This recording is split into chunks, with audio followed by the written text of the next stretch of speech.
तू ये क्या कर रहा है? तू पागल तो नहीं हो गया है? तू क्या कर रहा है? सुन रहा है तू?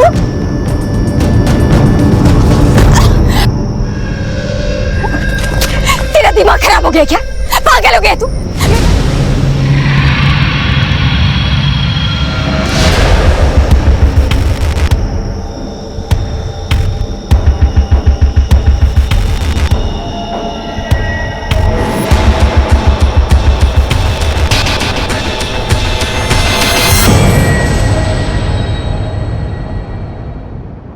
नमस्कार, आदाब।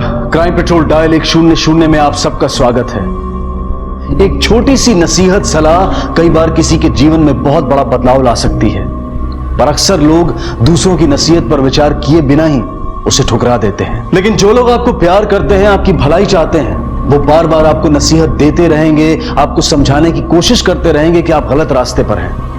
और कई बार उनका ये भलाई करना, ये नसीहत देना ही उनके लिए खतरनाक साबित होता है। यहां भी कुछ ऐसा ही हुआ। एक औरत ने परिस्थिति को देखते हुए अपने साथी को गलत करने से रोका और वो उसके लिए ही विनाशकारी साबित हुआ। विक्रम! कैसर! विक्रम! कैसर! काय झालं आई? मैंने नैना को देखा।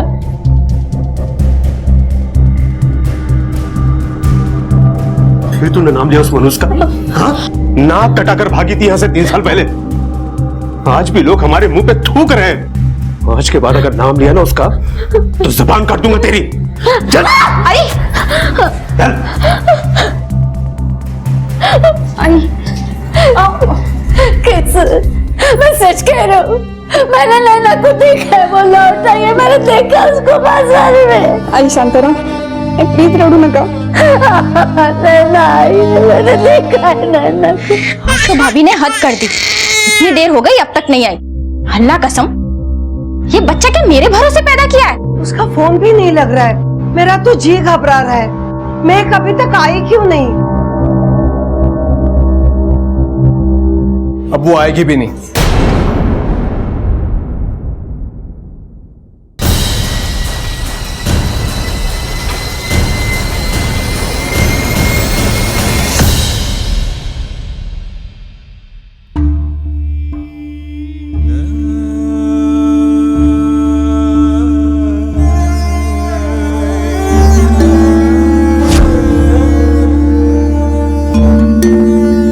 अरे आई, शादी में जाने के लिए अब तक तैयार नहीं हुई। अब क्या सीधा विदाई में जाएगी?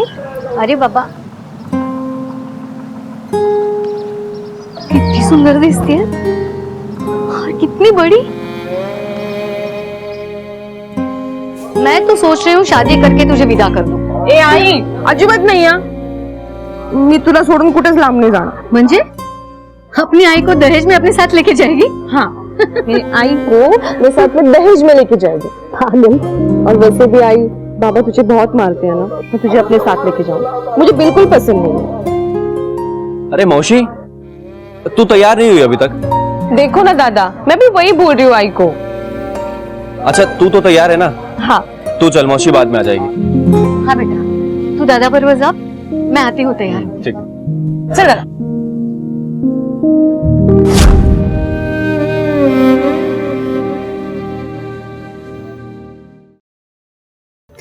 आई आई रोडू नका ना, मैंने आपके लिए काढ़ा बनाया है। आई को अब जब नैना को देखूंगी तभी ठीक हो जाऊंगी। वो सच में लौट आई है, मैंने देखा है उससे, वो लौट आई है। आई शांताराम, ये बात कल सुबह हम लोग शहर जा रहे हैं। वापस आने से पहले अपना ये नाटक बंद कर ले। केसर, इकडे ये।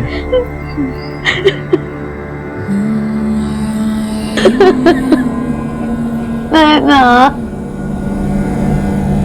तू आई को समझा नहीं सकती? मर चुकी है वो हमारे लिए। आई को समझा कि भूल जाए उसे, ठीक है?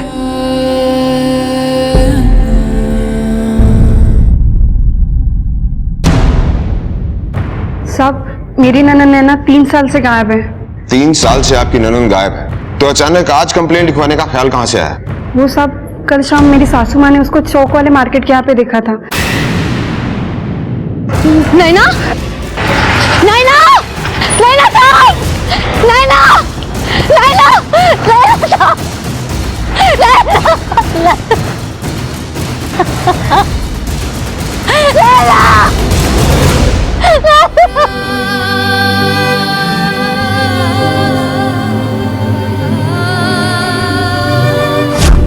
तीन साल पहले पता नहीं क्या हुआ था, लेकिन अचानक से मेरी बेटी का हंसना बोलना ही बंद हो गया।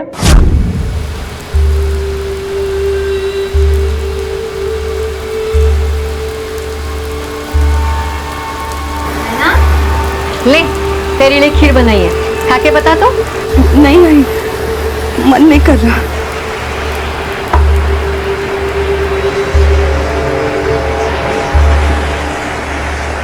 क्या हुआ?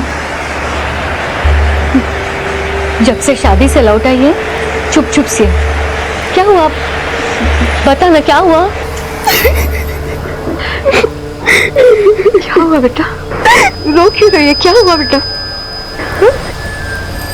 बता, क्या हुआ बेटा? कुछ नहीं, बस थोड़ा सा थक गई, आराम करना चाहती हूँ।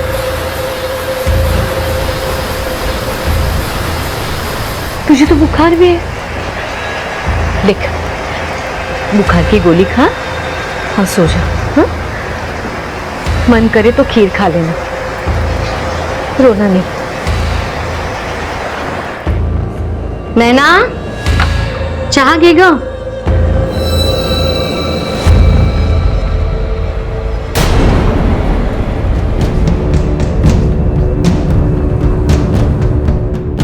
माँ, मैं जा रही हूँ यहाँ से बहुत दूर, मुझे ढूंढने की कोशिश मत करना।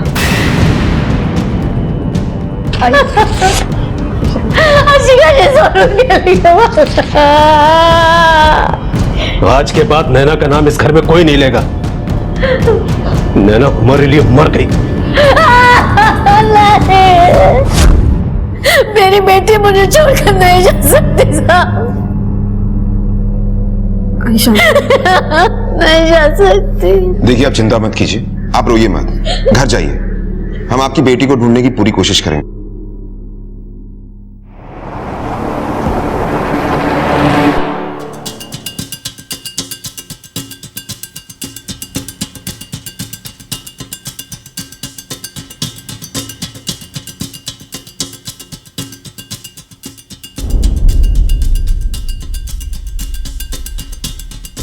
फॉरवर्ड करो, रुको, जूम करो।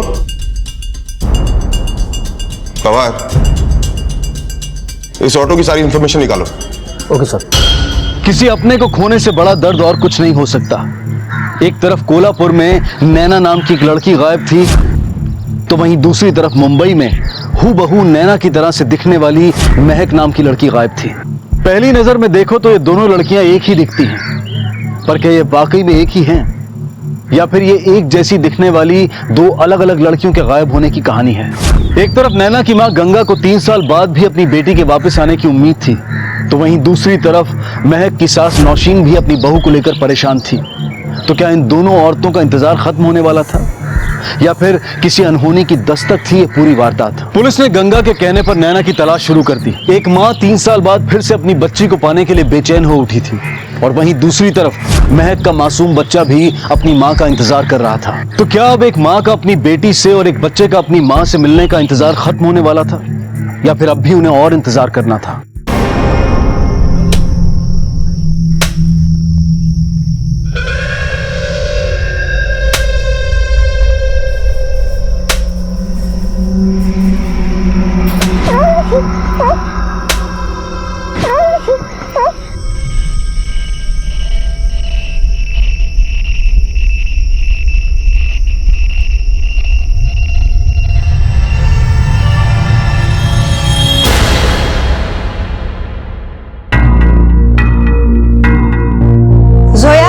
वो छोड़, पहले थाली उठा। अम्मी, अल्लाह ने 2 ही हाथ दिए हैं मुझे, सारा काम मैं ही करूं? एक तो आपकी बहू कल से घर नहीं आई है, और उसके हिस्से का भी काम मुझे ही करना पड़ता है। क्यों? मैं से पैसे ले लेकर अपने शोहर को देती हो, तब तो नहीं सोचती तू?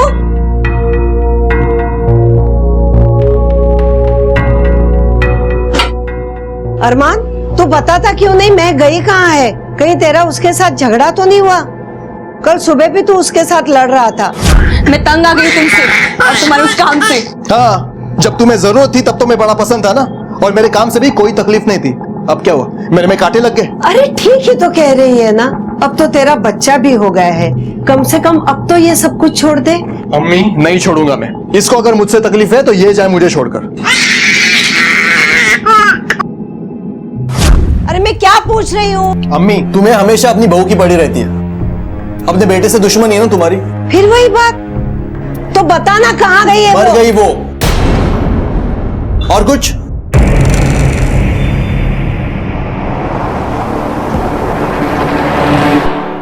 हाँ साहब, कल मैं चौक की तरफ से एक सवार लेके गया था।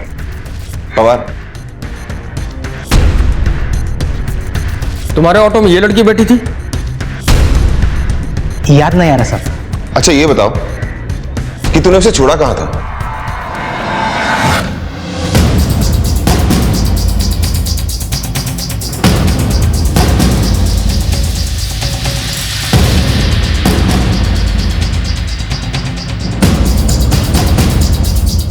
सुनिए, आपसे कुछ पूछताछ करनी है। इस ऑटो वाले की ऑटो में कल शाम को 6 बजे के करीब आप चौक वाले रास्ते से गुजरी थी? याद करके बताइए। हाँ साहब। देखिए, जिसे आपने देखा था वो आपकी बेटी नैना नहीं, कोई और ही लड़की थी।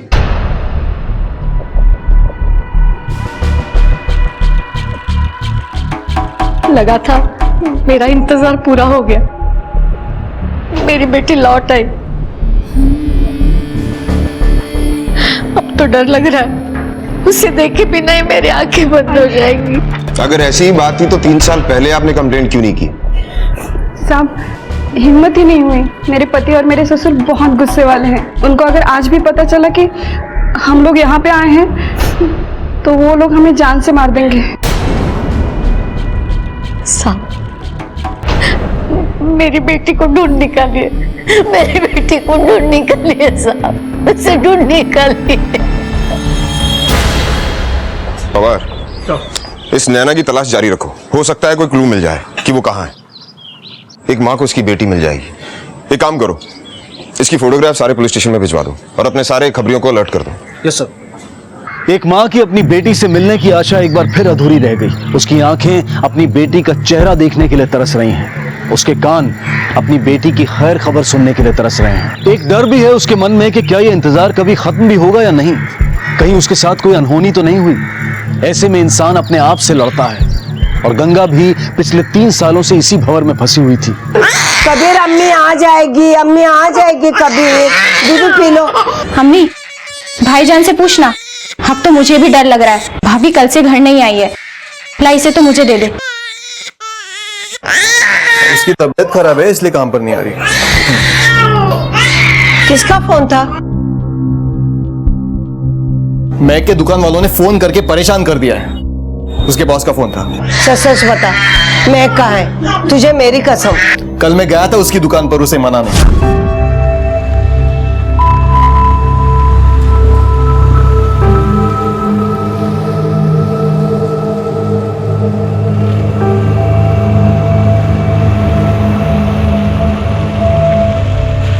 मैंने तुझे कितनी बार बोला है यहाँ पे मत आया कर। सुन सुन सुन, मैं तेरे को सॉरी बोलना है। और सुबह सुबह अपना झगड़ा हो गया तो बाद में मुझे भी बुरा लगा। तुझे साथ ही घर लेके चलो। मुझे तेरे साथ कहीं नहीं जाना, और ये तेरा रोज रोज का नाटक मैं तंग आ चुकी हूँ। पहले तू सुधर जा, बाद में बात करना। क्यों? ये अच्छी नौकरी मिल गई, अच्छे कपड़े पहन लिए तो तेरे भाव बढ़ गए। मैं भी बहुत अच्छा कमाता हूँ, समझी ना। और अगर तेरे को मेरे से इतनी तकलीफ है ना तो दोबारा उस घर में कभी मत आना। हाँ, नहीं आऊंगी, कभी नहीं आऊंगी, समझा ना। उसने कहा है घर लौटकर फिर कभी नहीं आएगी, तो फिर जाने देना। महक ऐसी लड़की नहीं है कि अपने बच्चे को छोड़कर कहीं भी निकल जाए। और तू उसके दुकान पे क्यों गया था? अम्मी, उसके पैसे देकर ना तुम्हारा दिमाग खराब हो गया है। अपने बेटे का साथ तो कभी दिया नहीं। जब देखो महक के सुर में सुर मिलाती रहती है तू। वो कहीं भी जाकर मरे, मुझे कोई फर्क नहीं पड़ता। तूने उसके साथ कुछ बुरा तो नहीं किया ना? देख, मैं पुलिस के पास जाऊंगी। अम्मी, ये नौटंकी बंद करो और पुलिस का नाम तो बिल्कुल मत लेना।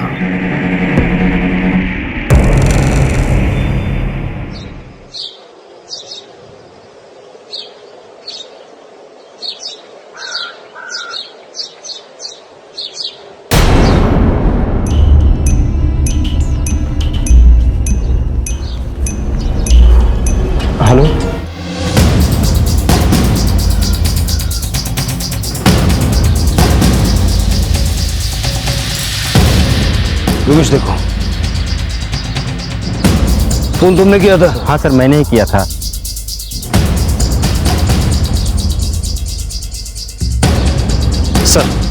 सर लाश इतनी बुरी तरह से जल चुकी है कि आदमी की है कि औरत की बताना मुश्किल है। लगता है लाश को जलाया गया इसलिए गया ताकि उसकी पहचान ना हो सके। जरा आसपास देखो, कोई सुराग मिलता है क्या? Yes sir. जाओ।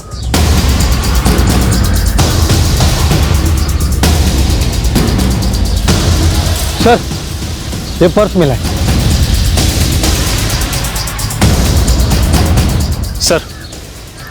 सर ये पर्स और ये आईडी मिली है।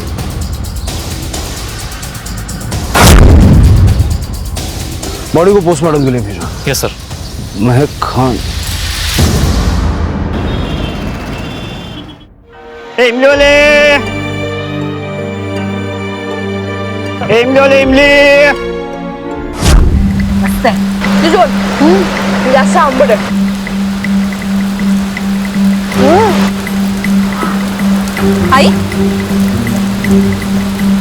आई क्या छुपाया आपने? आप क्या कर रही थी? आई दिखाओ।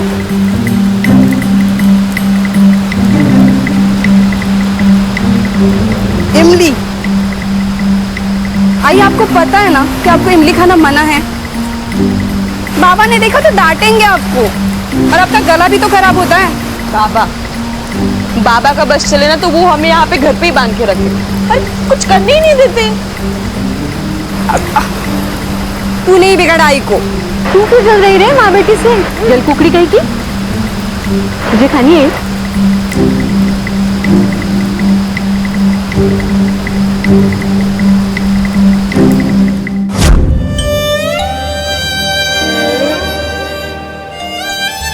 एक पल में जिंदगी बदल गई।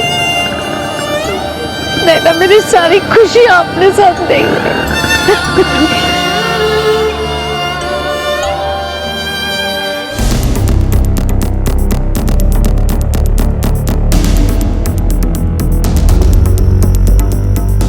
जी, ये महक है, यही काम करती है, लेकिन पिछले 3 दिन से काम पे नहीं है सर। इनके पति अरमान से बात हुई थी, वो कह रहे थे कि इनकी तबीयत खराब है।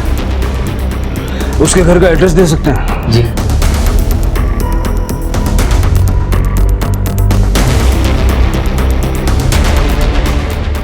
लेकिन सर, आप क्यों पूछ रहे हो महक के बारे में? एक लाश मिली है, हो सकता है कि महक की हो।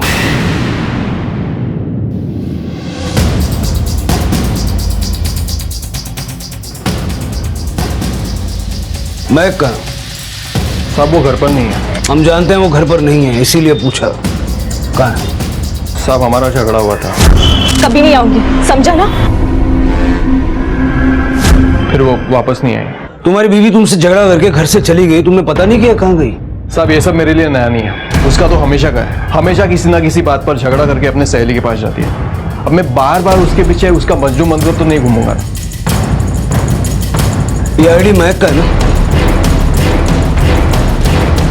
हाँ साहब। एक लाश मिली है हमें, औरत की, पूरी तरह जली हुई है। उसके साथ ये आईडी और ये पर्स मिला। ये पर्स तो महक का है।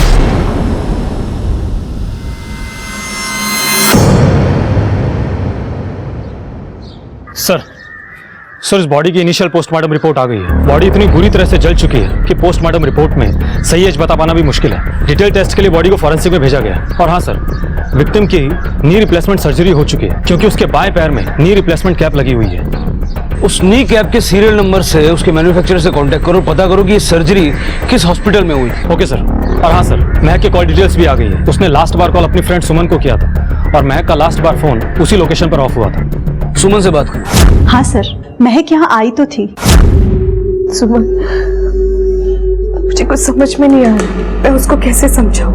मैं उसे कुछ भी सही बात बता दूं तो वो गलत ही ले लेता है। पर तू परेशान मत हो ना, 2 दिन घर मत जाओ, तब उसकी अकल ठिकाने आ जाएगी। एक काम करती हूँ, मैं तेरे लिए ना एक अच्छी सी चाय बना कर लेकर आती हूँ, तेरा मूड ठीक हो जाएगा। नहीं रहने दे, बहुत देर हो गई है, अब मुझे निकलना होगा। मैं अरमान पे गुस्सा होके 1-2 दिन दूर भी रह सकती हूँ, लेकिन मैं मेरे बच्चे को अकेला नहीं छोड़ सकती ना। मुझे कबीर के पास जाना होगा। अरमान और महक ने शादी तो कर ली थी, लेकिन दोनों में ज्यादा बनती नहीं थी। वो अपनी सास से बहुत ज्यादा प्यार करती थी। सास से? जी सर, महक अपनी माँ से बहुत ज्यादा क्लोज थी, तो वो अपनी सास में भी अपनी माँ को ही देखती थी। अच्छा एक बात बताइए, आपको मालूम है कि महक के माँ बाप कहाँ रहते हैं? ये तो पता नहीं सर, क्योंकि महक ने कभी अपने माँ बाप के बारे में कुछ नहीं बताया था। बस वो अरमान की वजह से रोती रहती थी, और उस दिन शॉप पर भी उन दोनों के बीच काफी लड़ाई हो गई थी। देशमुख अगर सुमन की माने तो महक उसके यहाँ से अपने घर जाने के लिए निकली थी। वो गई कहाँ? या तो वो रास्ते में किसी से मिली या फिर किसी ने उसे उठा लिया। और सर सुमन की बिल्डिंग में कोई सीसीटीवी भी नहीं है। देशमुख कुछ तो होगा, कोई दुकान, कोई एटीएम जहाँ सीसीटीवी लगा हो, क्योंकि उसने वहां से जाने के लिए ऑटो वगैरह तो किया ही होगा। सारा रूट चेक करो। Okay sir.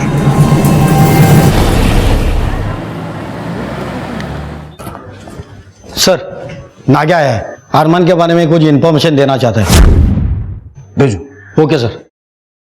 साहब वो अरमान है ना साहब, वो एक नंबर का चाप्टर आदमी है साहब। वैसे ही में गैर कानूनी शराब का धंधा है उसका।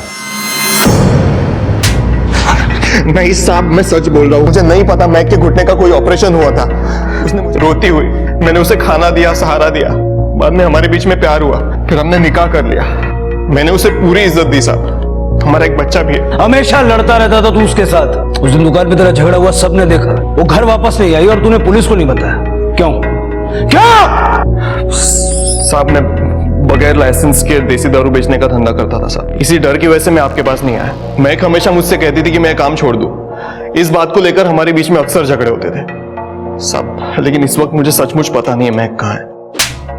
गैर कानूनी शराब बेचने के जुर्म में इसे अरेस्ट करो।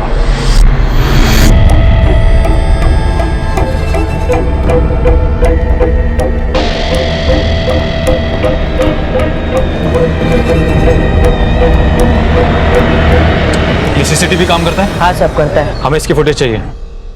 सर हमने महक के ससुराल वालों से पूछताछ की। उनमें से किसी को नी रिप्लेसमेंट के बारे में कुछ भी नहीं पता है। तो सर जरूर ये एक्सीडेंट शादी से पहले हुआ होगा। एक बात और सर, जल्दी हमें इंफॉर्मेशन मिल जाएगी कि वो नी रिप्लेसमेंट किस हॉस्पिटल से किया गया था। और हाँ सर, सुमन की बिल्डिंग के नीचे एक शॉप है, वहां पर सीसीटीवी है। उस शाम की फुटेज आ गई है।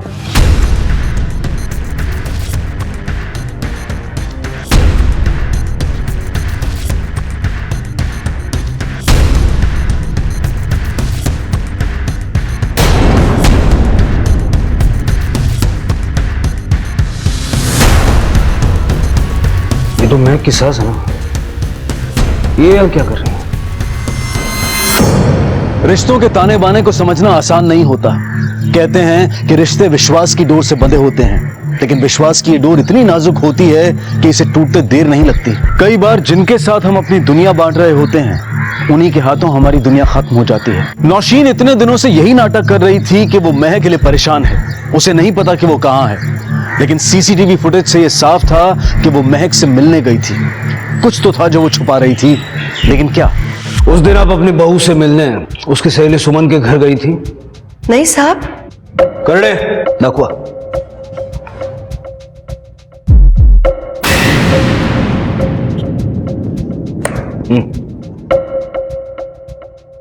अब बताइए। हाँ साहब, मैं गई थी। अरे अम्मी आप, मैं तो घर ही जा रही थी। बेटा घर आने की कोई जरूरत नहीं है। इस अरमान का दिमाग ना ठिकाने नहीं है। तू आएगी फिर लड़ेगी। आज तेरा मैका होता ना तो तुझे मनाने के लिए गिड़गिड़ाता हुआ आता। तू एक काम कर, 2-4 दिनों के लिए अपने सहेली के घर रहे। मैं अरमान को देखती हूँ, ठीक है बेटा? बेटा तुम्हारे पास थोड़े पैसे हैं और अपना ख्याल रखना, ठीक है? लेकिन उसके बाद वो कहाँ चली गई मुझे नहीं पता। महक रहने वाली कहाँ की थी? कुछ तो बताया होगा उसने। कुछ पता नहीं साहब, हमने पूछा लेकिन उसने कभी नहीं बताया। साहब वो दिल की बहुत अच्छी थी, सबका ख्याल रखती थी, इसीलिए हमने उसे कभी कोई सवाल नहीं किए। वो यहाँ आई, मेरे बेटे से मिली और उन दोनों को प्यार हो गया तो हमने निकाह पढ़वा दिया। अब वो कहाँ से भागकर आई, क्यों भागकर आई, मुझे कुछ भी पता नहीं। लेकिन साहब उसमें एक अजीब बात थी। उसे बिंदी लगाने का शौक था जो हम लोगों में लड़कियां नहीं लगाती।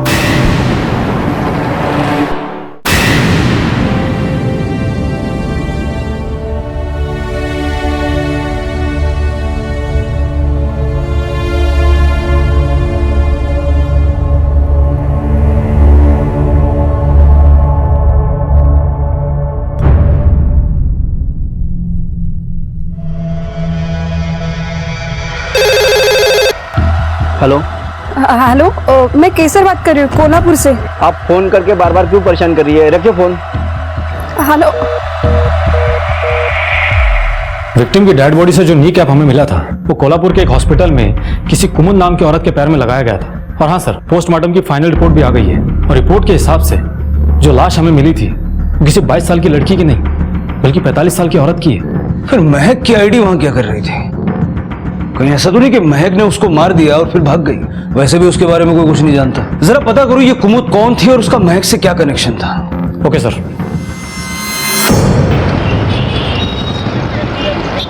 सर, हम यहाँ एक औरत के बारे में पता करने के लिए आए हैं जिसका नाम कुमुद है और उसकी पूरी तरह से जली हुई लाश हमें मुंबई के मीरा रोड इलाके में मिली है। और उसकी लाश के पास किसी महक नाम की लड़की की हमें आईडी मिली है और हमेशा कहा कि इस लड़की ने कुमुद का मर्डर किया है। ये तो हूबहू नैना की तरह दिखती है। तबा? हाँ सर, ये तो नैना ही है। नैना?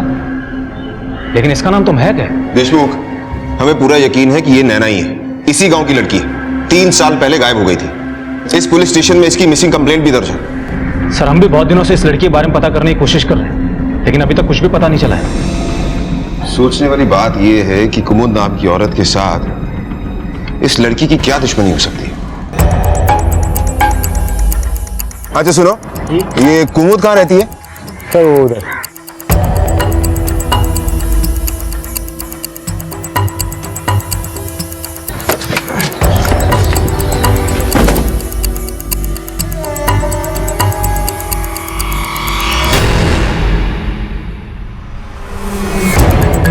यहां तो ताला लगा हुआ है।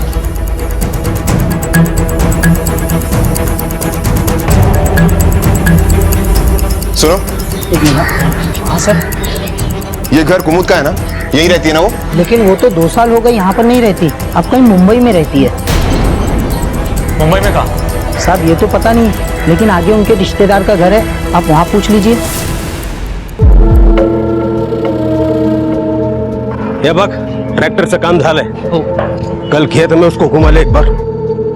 केसर चांद रे बाबा। हाँ, बराबर होता है कि नहीं? एक है।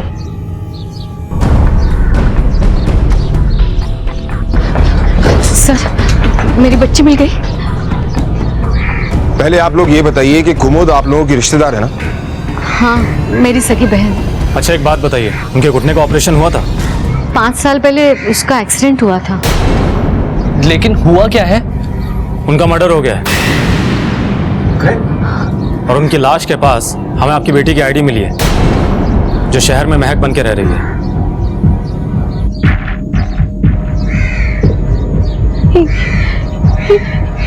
ये तो मेरी नैना है।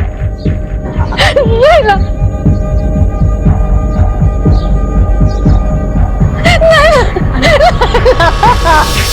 इस एक खुलासे ने पुलिस इन्वेस्टिगेशन की दिशा ही बदल दी। कल तक पुलिस ये मानकर चल रही थी कि महक यानी कि नैना का कत्ल हुआ है, पर आज सबूत ये कह रहे थे कि महक जिंदा है और शायद ये कत्ल उसी ने किया है। और गंगा जिसे ये तो पता चल गया था कि उसकी बेटी नैना इतने साल तक महक बनकर कहां रह रही थी, लेकिन वो ये मानने को बिल्कुल तैयार नहीं थी कि उसकी बेटी किसी की जान ले सकती है। क्या वाकई महक कातिल थी या वो भी किसी अनहोनी का शिकार हो चुकी थी? नहीं साहब, मेरी बेटी किसी का खून नहीं कर सकती। तेरी बेटी कुछ भी कर सकती है। पहले हमारा मुंह काला करके उस मुसलमान के साथ भाग गई और अब ये सब। वो यहाँ से किसी के साथ में भागी नहीं थी बल्कि अरमान उसे मुंबई में मिला था। साहब, मेरा जी बहुत घबरा रहा है। नैना यहाँ से जाने के बाद भी मुझे रोज फोन करती थी, आई की तबीयत के बारे में जानने के लिए, और उसने अरमान के बारे में मुझे सब बताया था। लेकिन पिछले कुछ दिनों से उसका फोन नहीं आ रहा है साहब। नैना कहीं भी हो, आई के बारे में जाने बगैर नहीं रह सकती साहब। उसने एक नंबर दिया था इमरजेंसी के लिए, लेकिन पिछले कुछ दिनों से वो भी नंबर बंद आ रहा है। आप जानती है नैना क्यों भागी थी? कुमुद के साथ उसका कोई झगड़ा हुआ था? नहीं साहब, नैना तो मावशी से बहुत प्यार करती थी, और वो क्यों भागी थी ये तो नहीं पता, लेकिन वो किसी के साथ नहीं भागी थी। कुमुद मुंबई में कहाँ रहती है? अपने बेटे संतोष के साथ मीरा रोड रहती है। जो भी हुआ, नाक तो कटाई ना उसने हमारी। घर छोड़ के भागने की क्या जरूरत थी? कोई नाक नहीं कटाई उसने, आप लोगों के डर की वजह से वो कभी बोल नहीं पाई। लेकिन इस गांव में कुछ गलत हुआ था उसके साथ। क्या गलत हुआ था और किसने किया? ये तो नहीं बताया उसने, और किसने किया था ये भी नहीं बताया, बस रोती रहती थी।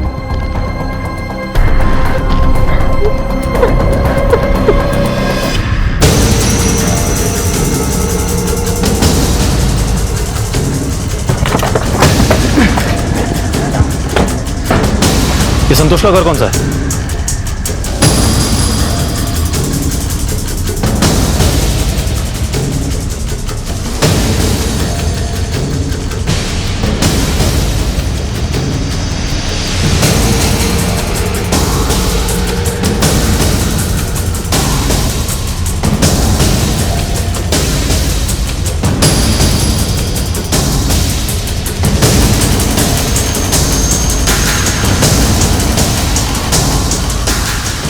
करड़े सर, पास में से किसी को बुलाओ, खुदवाओ इसे। Okay sir.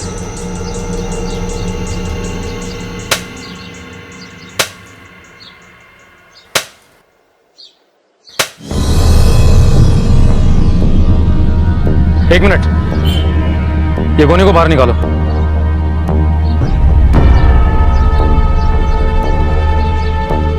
खोलो इस गोनी को।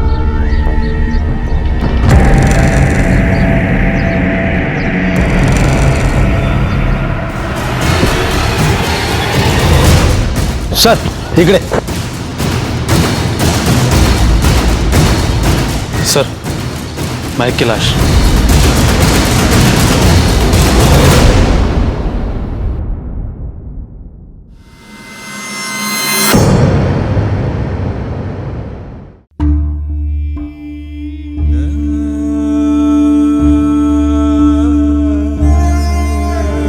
नैना, नैना,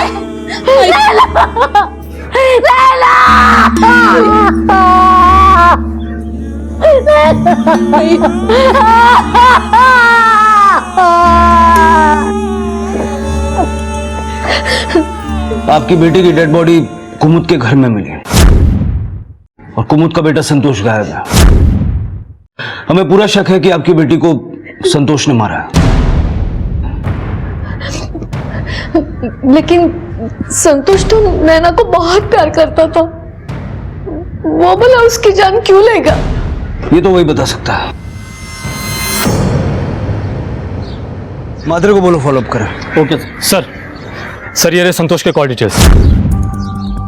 वो महक के टच में था ही नहीं सर, मैंने पता किया है। संतोष के और 4 नंबर हैं। वो चोरी चकारी हेरा फेरी का काम करता है, लेकिन उसका असली पेशा सुपारी लेना है, और उसके इस काम में उसकी माँ भी उसका साथ देती है। एक और इन्फॉर्मेशन है सर, संतोष अपने एक नंबर से महक की नाना जोया के टच में था।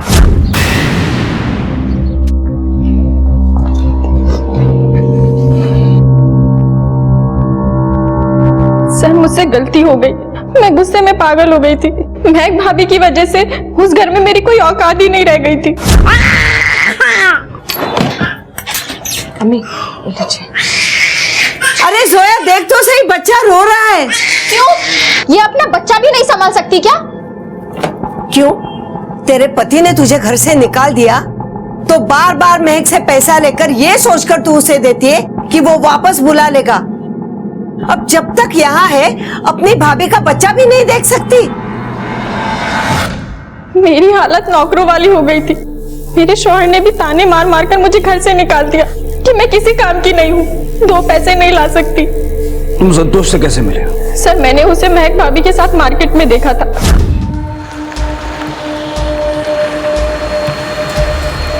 तो तू भाग कर यहाँ आई है? अब और कहाँ भागेगी? गांव में मैं तो चुप रही, लेकिन अभी भी तू मेरे रास्ते में आया ना, तो मैं पूरी दुनिया को बता दूंगी तूने क्या किया था, फिर सड़ते रहना सारी जिंदगी जेल में। महक भाभी के गुजरे हुए कल के बारे में किसी को कुछ नहीं पता था, इसलिए मैं जानना चाहती थी कि आखिर वो कौन था। मैंने उससे बात करने की बहुत कोशिश की, लेकिन उसने कुछ नहीं बताया। फिर मैंने उसका पीछा किया। सर, मैं महक भाभी से पीछा छुड़ाना चाहती थी। मुझे लगा कि संतोष मेरे काम आ सकता है। सुनो, मैं जोया, महक भाभी की ननद। उसका नाम महक नहीं है, नैना है। देखो, अगर हम बात करेंगे तो यकीन मानो कि बात बन सकती है, वरना मैं जानती हूँ कि महक भाभी अगर तुम्हें धमकी दे सकती है तो तुम्हारा भांडा तो फोड़ कर रहेगी। सर, संतोष को मनाना बिल्कुल आसान नहीं था, लेकिन मैं उसे बहुत बार मिली और आखिरकार मैंने उसे महक भाभी को मारने के लिए मना लिया। मैंने उसके दिल में डर बैठा दिया था कि उसने जो कुछ भी किया है, महक भाभी उसके लिए उसे जेल करवा सकती है। संतोष को सुपारी देने के लिए पैसे कहां से आए? सर, मैं महक भाभी से अपने शौहर के नाम पे झूठ बोल बोल कर पैसे लिया करती थी, लेकिन हकीकत तो ये थी कि पिछले 1 साल से मेरे शौहर ने मेरी शक्ल तक नहीं देखी थी। मैंने अम्मी को भी बोल दिया था कि वो बीच में ना आए, मैं अपने शौहर को मना लूंगी, लेकिन सर मैं जानती थी कि ऐसा कभी हो ही नहीं सकता। हम मुझे मायके में ही रहना था, लेकिन मैं महक भाभी की नौकरानी बनकर नहीं रहना चाहती थी, इसलिए मैंने पैसे इकट्ठा किए और संतोष को 50,000 रुपए देने का वादा किया। संतोष भी महक भाभी का मुंह बंद करना चाहता था, क्योंकि उन्होंने उसे धमकी दी थी। क्या किया था उसने? सर, वो मुझे नहीं पता, लेकिन मैं इतना जानती हूँ कि कुछ तो गलत हुआ था। अब कहाँ है संतोष? सर, वो आज मुझसे पैसे लेने आने वाला है।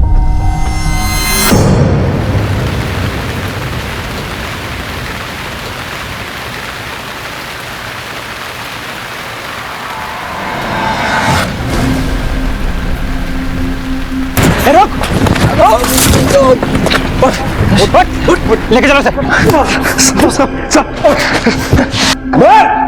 हाँ साहब, मैं नहीं मारा था उसे, मुझे धमकी दे रही थी साहब। जोया ने भी मुझे सुपारी दी थी उसे मारने की, इसलिए मैंने उसे मार दिया।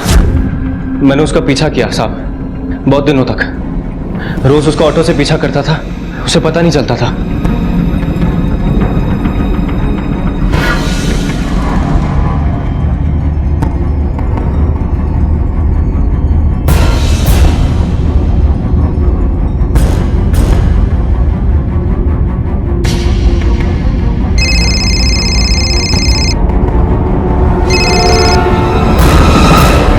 महक भाभी जान कहाँ है? हाँ, मेरी आंखों के सामने है। भाई का और उसका झगड़ा हुआ है, यही सही मौका है, खत्म कर दे उसको। हाँ ठीक है, चलो रखता हूँ। स्टेशन जाएंगे? नहीं, खाली नहीं है।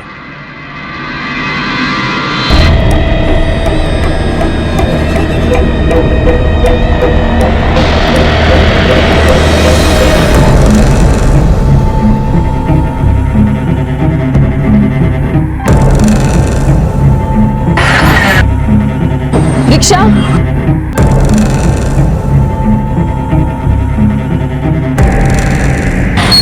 ज्योति कॉम्प्लेक्स। हाँ मैडम, चलो। मैं जो चाहता था वो हो रहा था साहब। इन सब कामों में मेरी माँ भी मेरा साथ देती थी और मैं उससे मिलने वाला था, लेकिन उसे ये नहीं पता था कि मैं नैना को मारने वाला हूँ।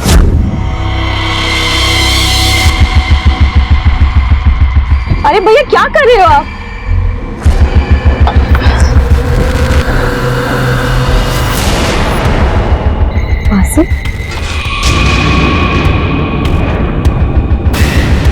तुम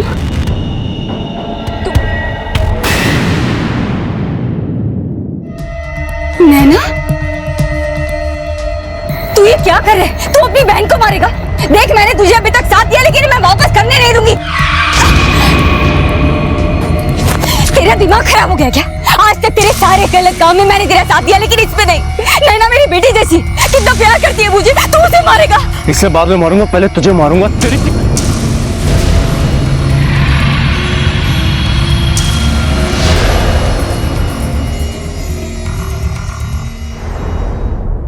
अब ये भी बोल, तूने ऐसा क्या किया था जिसकी वजह से महक ने तुझे धमकी दी? साहब, मैंने उसके साथ। ये आई भी ना कितना टाइम लगाती है। ये देखो दादा, हम लोग यहाँ पे आई को ढूंढने आए और आई वहां पे शादी में चली गई। आई भी ना, चलो हम भी निकलते हैं। नैना, दादा क्या हुआ दादा? नैना वो दादा दादा क्या कर रहे हो? नैना, मैं तुझे बहुत पसंद करता हूँ। साहब वो मुझे बहुत बहुत अच्छी लगती थी, इसलिए मैंने उसके साथ। बहन थी वो तेरी, जिसकी इज्जत पे तूने हाथ डाला और जिसे मार डाला, अपनी माँ को भी मार डाला। तेरे जैसे गंदे लोगों की वजह से समाज में आज लोगों का रिश्तों पर से भरोसा उठता जा रहा है। कहते हैं कि गुनाह का रास्ता दलदल की तरह से होता है। इंसान अपने एक गुनाह को छिपाने के लिए एक के बाद एक गुनाह करता चला जाता है। संतोष के लिए भले ही लोगों की जान लेना उसका पेशा था, लेकिन उसने महक के साथ जो कुछ भी किया उसे छिपाने के लिए उसे अपनी मां की जान भी लेनी पड़ी। संतोष को नैना, कुमुद और बाकी की हत्याओं के लिए और जोया को नैना यानी महक की सुपारी देने के लिए गिरफ्तार किया गया। ये दोनों इस वक्त न्यायिक हिरासत में हैं। घर सिर्फ सर छुपाने का सहारा नहीं होता, बल्कि इंसान की एक ऐसी दुनिया होती है जहां उसे सुकून मिलता है, जहां वो अपने आप को महफूज पाता है। इसीलिए घर का माहौल भी ऐसा ही होना चाहिए कि इंसान को जरा सी भी तकलीफ होने पर वो उसे अपनों से कह सके, उनसे मदद और सलाह की उम्मीद कर सके। और अगर वाकई में ऐसा होगा तो यकीन मानिए बहुत सारे गुनाह सर उठाने से पहले ही दम तोड़ देंगे। देखते हैं हमारे आज के एपिसोड की दूसरी कहानी।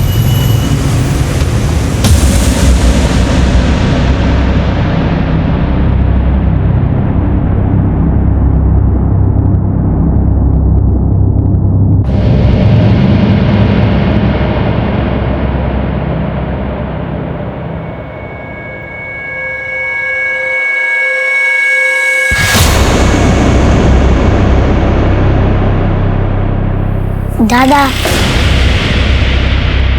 तू क्या क्या कर रहा है? मुझे भी आना है। तू कहाँ आ रहा है मेरे पीछे पीछे? घर जा। नहीं, मैं भी आपके साथ आऊंगा। नहीं, तू घर जा, घर जाके आई का ध्यान रख, ठीक है? मैं जिस काम के लिए जा रहा हूँ बहुत मुश्किल है। आप रुकोगे तो मैं रुकूंगा, अगर आप जाओगे तो मैं भी जाऊंगा। अच्छा चल ठीक है, चल, पर रास्ते में तंग मत करना। दो कम उम्र के बच्चे अपने घर से दूर किसी खास मकसद से निकल पड़े हैं। रास्ते की कठिनाइयां, डर और घबराहट इन्हें रोकने में असमर्थ है। कौन है ये बच्चे, कहां जा रहे हैं, इनका मकसद क्या है और अपने साथ ये क्या ले जा रहे हैं? देखने में अच्छे घर के ये बच्चे क्यों ये खतरा मोल ले रहे हैं? किस विश्वास और किस सोच की डोर थामे ये इस खतरनाक सफर पर निकल पड़े हैं? ले, खाना खा ले। मुझे नहीं खाना। कोई खाने से नाराज होता है क्या? अगर हरिदास आया और मुझे पूछा तूने खाना खाया क्या, तो मैं क्या बोलूंगी? कोई अपनी बहू को भूखा रखता है क्या? मैं कोई बहू नहीं हूँ तुम्हारी। वही तो कह रही हूँ, बहू बन जा, कर ले हरिदास से शादी और यही रह जा। देख, जिद करके कोई फायदा नहीं है। मेरा बेटा तुझे बहुत खुश रखेगा। खुशी चाहती हो मेरी? खुशी चाहती हो? दे सकोगे मैं जो मांगूंगी? मुझे आजाद कर दो यहाँ से। कुछ पता चला दोनों का? आदमी लगा दिए हैं, मिलते जातिल गुटे। ये सब आपकी वजह से हो रहा है, आप जिम्मेदार हैं इस सब के। अरे कोई जानवर भी अपने बच्चों के साथ ऐसा नहीं करता। ज्यादा बात मत कर, समझू तू?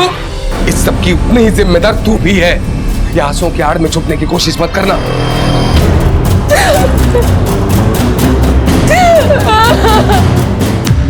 दादा, मैं बहुत थक गया हूँ, क्या हम थोड़ी देर बैठ सकते हैं?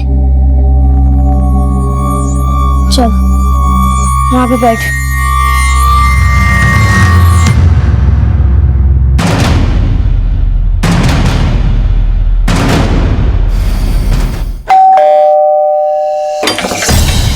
तू आई, तू बाजूला क्यों आया?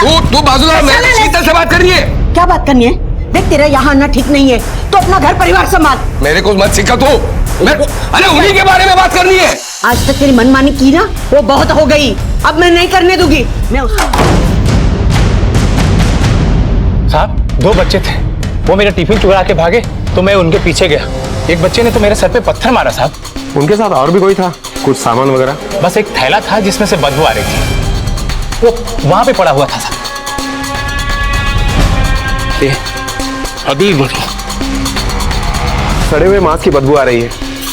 पर मैडम, ब्लड सैंपल ले लो और फॉरेंसिक लैब भेजो। क्या उम्र होगी उन दोनों की? साहब, वो दोनों बच्चे करीब 8 से 10 साल के होंगे। दिखने में कैसे थे? कपड़े से तो अच्छे खानदान के दिख रहे थे, वो पढ़े लिखे भी थे। जब वो मेरा टिफिन चुराया ना तो सॉरी बोला साहब। क्या इसको तो पुलिस क्या कर? सॉरी। क्या सॉरी? पता है ना अगर उन्हें पकड़ देते तो कितनी मार पड़ती। दादा भूख लगी थी इसलिए चुरा लिया। पर मैं नहीं खाऊंगा, तू ही खा ले। अगर आप नहीं खाओगे तो मैं भी नहीं खाऊंगा। दादा दादा हाँ चलो जी बद्रीनाथ मंदिर, पहले हम हमारा काम करते हैं। चलो। सर, वॉचमैन ने हमें बताया कि बच्चों के हाथ में एक बैग थी। बस एक थैला था जिसमें से बदबू आ रही थी। ऐसा क्या था उस बैग में? कुछ लेके जा रहे थे वो, या किसी ने कुछ दिया था उन्हें? मटन या चिकन जिसे वो लिए फिर रहे हैं? सर, वहां पर इंसानी गोश्त की बदबू सी आ रही थी। सर, बदबू तो उन्हें भी परेशान करती होगी, फिर वो बैग लेकर क्यों घूम रहे? और एक काम करो, अपने पुलिस स्टेशन में जितनी भी बच्चों के मिसिंग कंप्लेन है उसे चेक करो। आसपास के पुलिस स्टेशन के भी चेक करो। बच्चे ज्यादा दूर नहीं गए होंगे। जहां वो लास्ट टाइम दिखे थे उस एरिया में पूछताछ करो, छानबीन करो और अपने बीच को भी इन्फॉर्म करो। Okay sir. पुलिस को वॉचमैन से मिली जानकारी और मौका वारदात पर मिले सबूत किसी भयानक घटना की तरफ इशारा कर रहे थे। साहब, वो दोनों बच्चे करीब 8 से 10 साल के होंगे। उनके साथ और भी कोई था? कुछ सामान वगैरह? बस एक थैला था जिसमें से बदबू आ रही थी, वो वहां पे पड़ा हुआ था साहब। सड़े हुए मांस की बदबू आ रही है। आखिर क्या था उनके पास? अच्छे और संस्कारी घर के होने के बावजूद वो क्यों इस तरह से सड़कों पर भटक रहे थे? इतनी तकलीफें उठाने के पीछे आखिर उनका क्या मोह छिपा था? कभी भूख से बेहाल तो कभी प्यास से निठाल, आखिर वो किस मंजिल की तरफ निकल पड़े थे? और दूसरी तरफ सबसे हैरान करने वाली बात यह थी कि उनके बारे में कोई मिसिंग कंप्लेंट भी दर्ज नहीं करवाई गई थी। पी लिया? हाँ। दादा कब तक पानी पीऊं? भूख लग रही है। देख सर्वेश, मेरे पास कोई पैसे नहीं है, बस के टिकट के भी पैसे नहीं है, इसलिए हमें जितनी जल्दी हो वहां तक पहुंचना है। दादा कुछ तो करो, मुझे बहुत भूख लग रही है। मैं कुछ सोचता हूँ।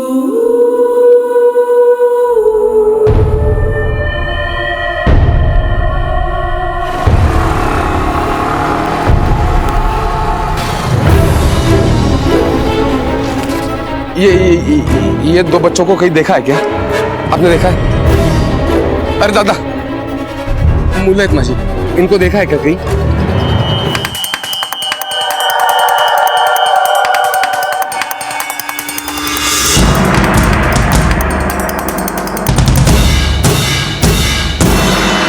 देख, मुझे पता है तूने बच्चों को कहां और क्यों भेजा है। मैं किसी को नहीं बताऊंगी, बस मेरी बात मान ले, मेरी बहू बन जा। माँ जी सुन हो।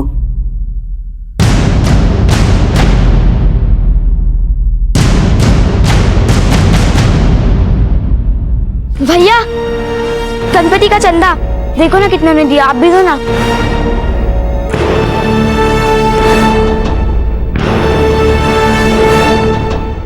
सर, फॉरेंसिक रिपोर्ट आ गई है। हमारा शक बिल्कुल सही निकला।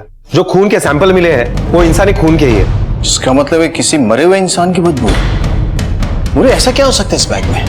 किसी इंसानी जिस्म का टुकड़ा या? सर, समझ में नहीं आ रहा है कि ये बच्चे ऐसा कर क्यों रहे हैं। एक बात तो साफ है कि ये मामला जैसा दिख रहा है वैसा है नहीं। हो सकता है किसी के खून से जुड़ा हो। एक काम करो, अपने सारे नेटवर्क को एक्टिवेट कर दो। ऑटो स्टैंड, रेलवे स्टेशन, सब जगह चौकसी बढ़ाओ। ये बच्चे हमें किसी भी हाल में मिलने चाहिए। Okay sir. आपने कितनी देर लगा दी थी, इसलिए मैं आपको ढूंढने निकल गया था। मैं बहुत डर गया था। ये आई पानी क्यों ने?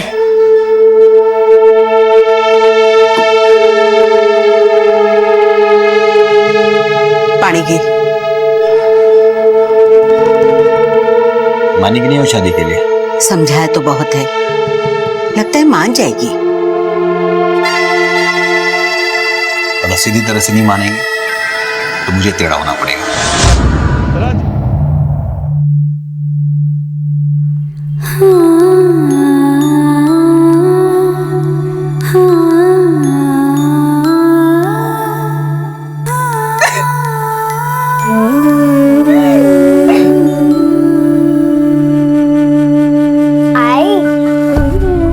तुम्हारी हाथ की भुर्जी मुझे बहुत पसंद है। और मेरी तो भूख डबल हो जाती है। आई थोड़ा और मिलेगा? अभी लाइए। पुलिस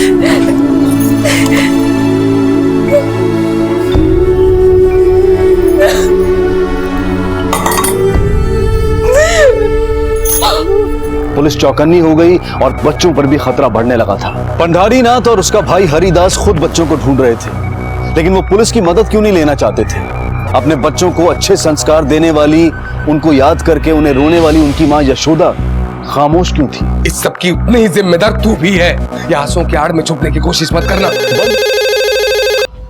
नमस्कार, Hingoli police station, sub inspector Vinay More बोलते हैं।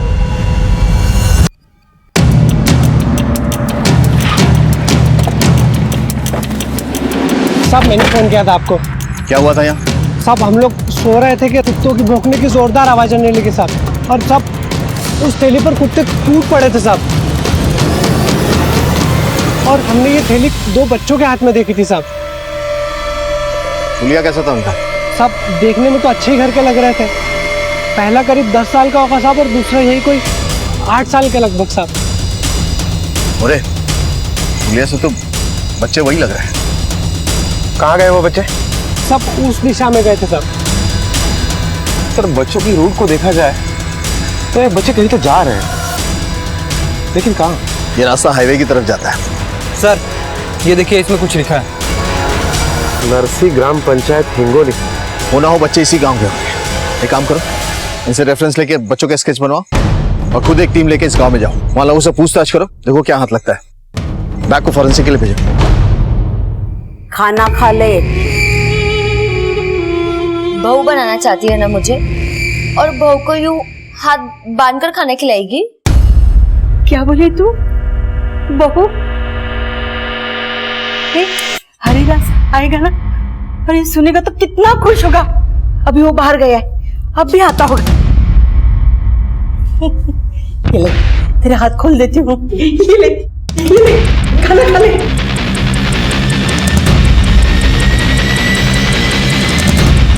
आई पानी आना। अरे देवा विसर ले, अत्ता अंटे।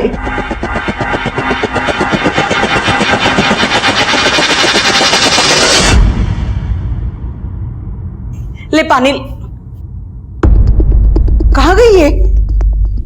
कहाँ गई? हरिदास! हरिदास! हरिदास, शीतल भाग गई। हरिदास! अरे कोई है?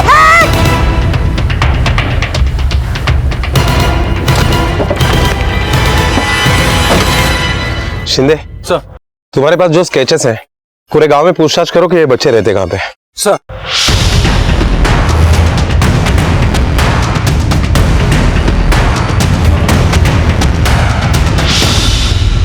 हो साहब, ये तो अपने साटव के लड़के हैं, विजय और ये सुरेश। अच्छा, ये साटव रहता कहाँ पे? इधर से दाहिनी तरफ, बड़ा बंगला उसका ही है। हो साहब जी, ये दोनों मेरे ही बच्चे, दोनों परसों रात से घर नहीं लौटे साहब। क्या आप बता सकती है कि आपके बच्चों का नेचर कैसा है? मेरा बड़ा बेटा विजय बहुत सयाना लड़का है, अपने छोटे भाई सर्वेश का बहुत ध्यान रखता है। दोनों में बड़ा प्यार है साहब, एक दूसरे के बिना जी नहीं सकते। आपके बच्चे 2 दिन से गायब है और आप लोगों ने उनकी मिसिंग कंप्लेंट तक नहीं करवाई। और आपके पति पंडरीनाथ कहाँ है इस वक्त? साहब वो अपने छोटे भाई हरिदास के साथ दोनों बच्चों को ढूंढने के लिए निकले। आपके बच्चों की फोटोग्राफ्स है आपके पास? हो सर। दादा, हम जीवरीनाथ मंदिर कब पहुँचेंगे? अभी तो बहुत दूर है सर्वेश। वहाँ जाता ही हमारा काम पूरा हो जाएगा ना? शीतल आंटी ने तो कहा था कि वहाँ पहुँचते ही हमारा काम हो जाएगा।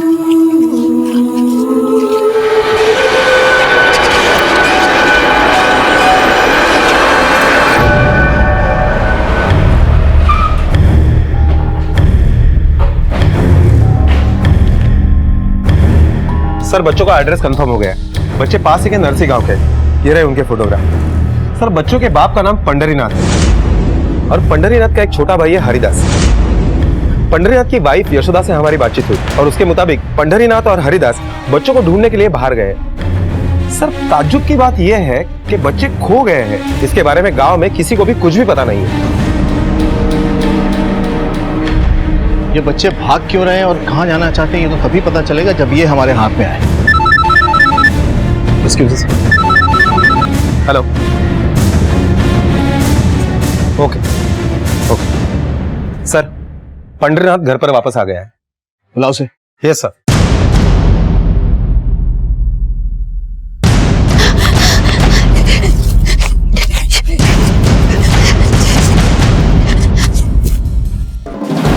पंडरीनाथ, तेरे दोनों बच्चे घर से गायब हैं और तुम लोगों ने पुलिस कंप्लेंट करने की जरूरत तक नहीं समझी।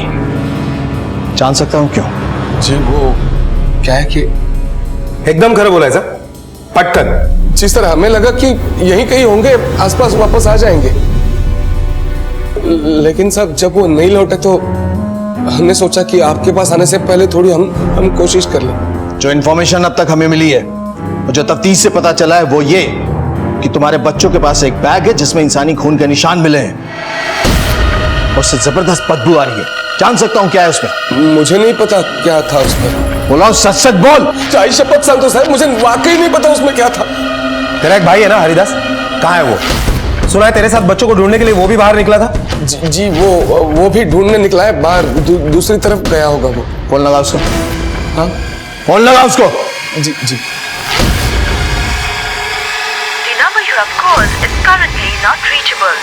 जी सर, फोन नहीं लग रहा है उसका, वो आउट ऑफ कवरेज बता रहा है, दूर गया होगा कहीं। तेरी बीबी का फोन खराब है, तेरा फोन नहीं लगता और अब तेरा भाई नेटवर्क क्षेत्र से बाहर है। एक बात को ध्यान रखना पंडरीनाथ, कानून से खिलवाड़ करने वाले को कानून अपने नेटवर्क में जरूर ले लेता है। तेरे भाई का फोन लगे या वो घर पर आए, हमें तुरंत इन्फॉर्म करना। जी सर। और कितने लोग रहते हैं तेरे घर में?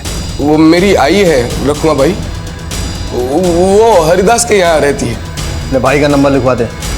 जी।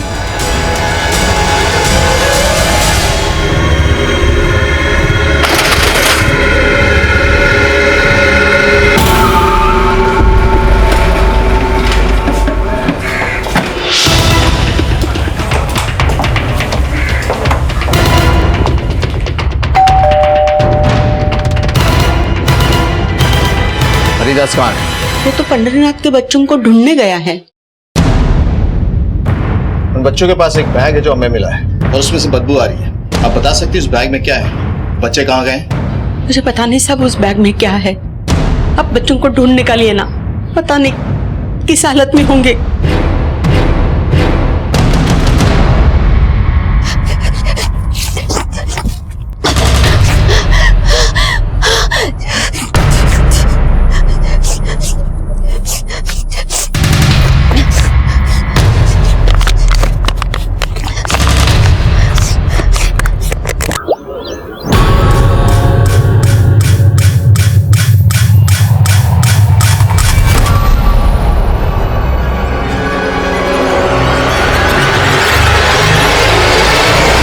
पंडरीनाथ और उसके घर वालों का बिहेवियर कुछ अजीब नहीं लग रहा है आपको? मुझे ऐसा लग रहा है कि पंडरीनाथ और उसके घर वाले हमसे कुछ छुपाना चाहते हैं। इस पंडरीनाथ के छोटे भाई हरिदास को कुछ पता चला?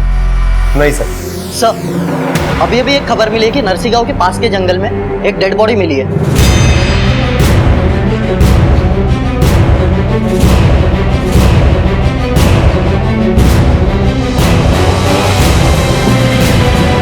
तो बादुला, बहरहाल एक काम करो, अपने जितने नेटवर्क है सबको एक्टिवेट करो, उन्हें कहो कि बच्चे किसी भी हाल में मिलने चाहिए। Okay sir. हरिदास की पूरी मालूमात निकाली। हरिदास के बहुत सारे दुश्मन थे, पर उसकी एक से बहुत लड़ाई रहती थी। उसका नाम है जीवनदास।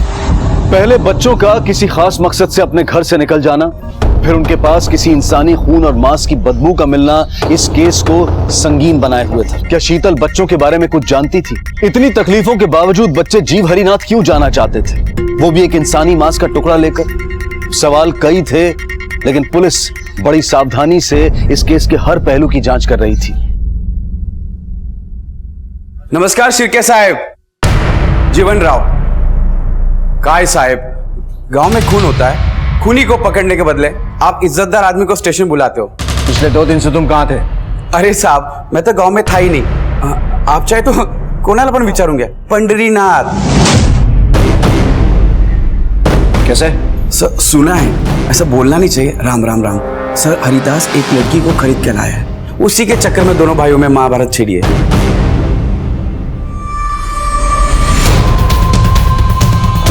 सारे घर की तलाशी लो। क्या हुआ सर? अभी पता लग जाएगा।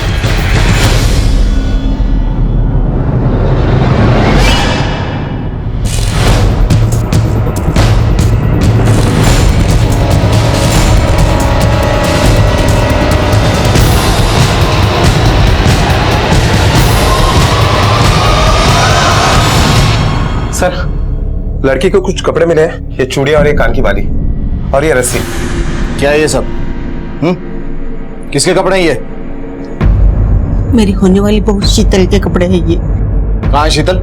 तुम्हारा बेटा मारा जा चुका है और जिसे तुम बहू बनाने वाली हो वो घर से गायब है। चल क्या रहा है यहाँ? बहू लाने के सपने देख रही और बेटा ही हाथ से निकल गया। हरिदास बड़े अरमानों के साथ उसे लाया था शादी करने के लिए, लेकिन वो मान ही नहीं रही थी। उस लड़की के आने की बाद बच्चे घर से भाग गए। तुम्हारा बेटा उसे कहाँ से लेके आया था? भूबल गांव से। उस लड़की की तस्वीर है? हाँ है। लेके आओ। मुरे, इस लड़की की तस्वीर अपने नेटवर्क में जितने भी खबरी है ना उन तक पहुंचाओ। हरिदास के कत्ल की गुत्थी सुलझाने के लिए उस लड़की का पकड़ा जाना बहुत जरूरी है। Okay sir. ये तस्वीर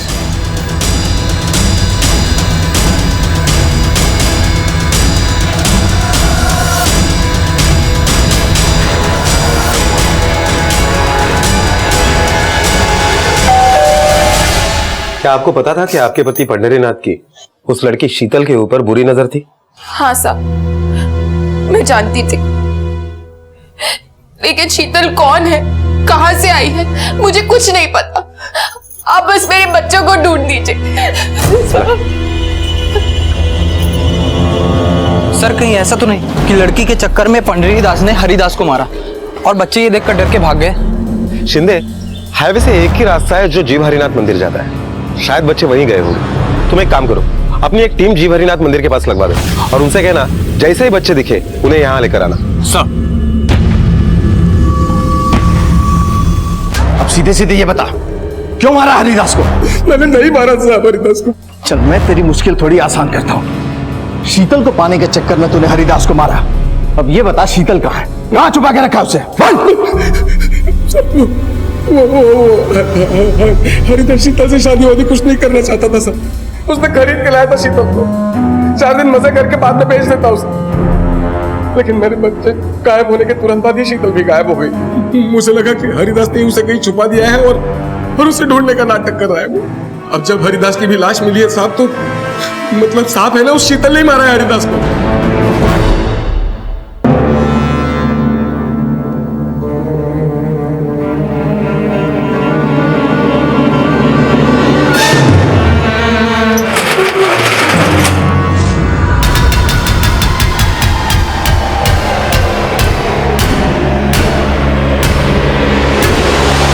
पैसे पैसे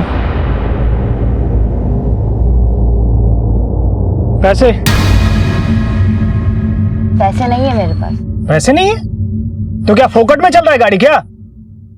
ओ हेलो भाऊ, ये लड़की पैसे नहीं दे रही है। अरे रुक।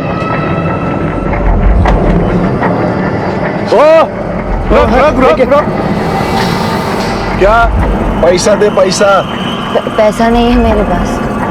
पैसा नहीं? अरे रुक, कहाँ जा रही है? मुफ्त में सवारी करेगी। हेलो सर, जिस लड़की की आपको तलाश थी वो यहाँ है, आप लोग जल्दी आ जाओ। बच्चे अपनी मरी हुई बहन की लाश लेकर आए थे। उनका यह विश्वास था कि उनकी मरी हुई बहन को जीव हरिनाथ में दोबारा जीवन मिल सकता है। साहब, मेरे पति को बुलाइए। साहब, मुझे उनसे बात करनी है, वो मुझसे बहुत प्यार करता है। कहाँ रहता है तुम्हारा पति? सब बाबुल गाँव। अरे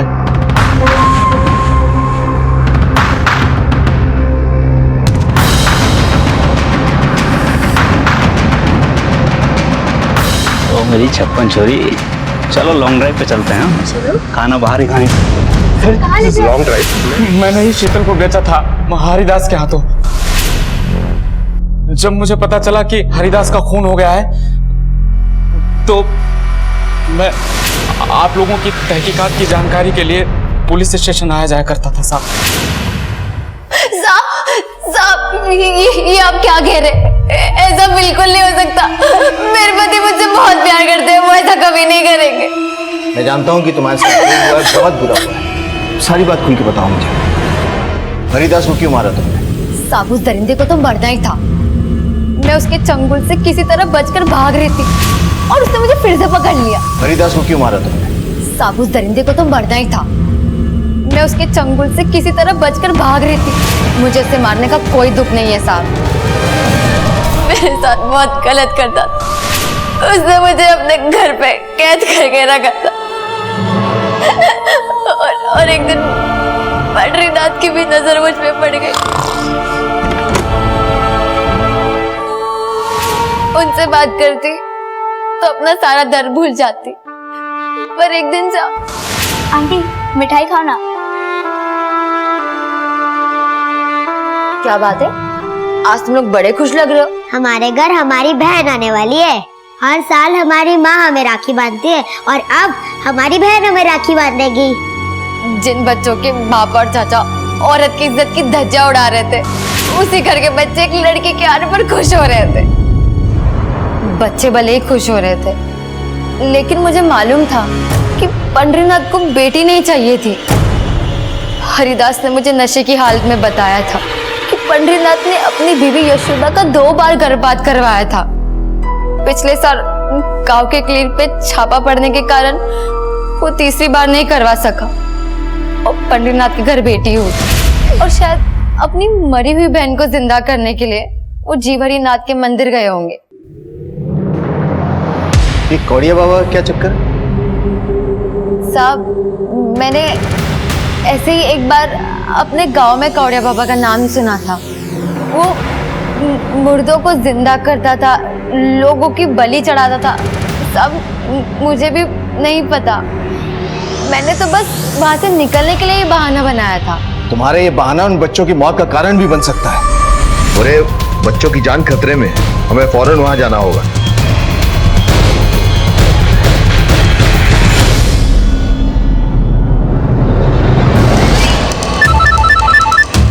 हेलो, मैंने यहाँ पता किया है, बाबा मंदिर में नहीं अपनी कुटिया में मिलेंगे। सर सब मैं भी चाहती थी कि मुझे बेटी हो, लेकिन वो नहीं चाहते थे, इसलिए मजबूरन मुझे इस बार भी उनका साथ देना पड़ा। मुझे बेटी नहीं चाहिए थी साहब, इसलिए मार दिया बच्ची को। अरे तेरी सोच से ज्यादा ऊंची तेरे बच्चों की सोच है। तूने जीती जागती बच्ची को मार कर उसे गाड़ दिया और तेरे बच्चों ने उस गड़ी हुई लाश को निकाला और लेके निकल गए ताकि उसे जिंदा कर सके, और उसे जिंदा करने के लिए अपनी कुर्बानी भी देने को तैयार हो गए। लानत है तुम पे।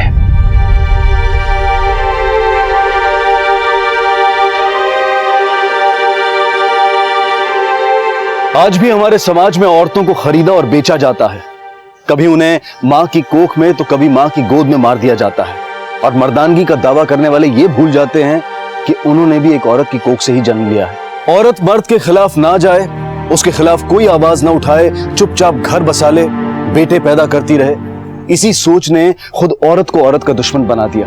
वहीं यशोदा की सोच ने विजय और सर्वेश के दिलों में अपनी बहन के लिए ऐसा प्यार भर दिया कि वो अपने तरीके से अपनी मरी हुई बहन को जिंदगी देने के लिए निकल पड़े थे। सकारात्मक सोच और विश्वास से ही हम अपने समाज को नई दिशा दे सकते हैं, औरतों और मर्दों को बराबरी पर ला सकते हैं, क्योंकि सोच और विश्वास ही है जो रिश्तों को जोड़े रखते हैं। फिर वो चाहे पति पत्नी का रिश्ता हो, माता पिता और बच्चों का रिश्ता हो, बहन और भाई का रिश्ता हो। इसी विचार के साथ अब मैं अनूप सोनी आपसे विदा लेता हूं।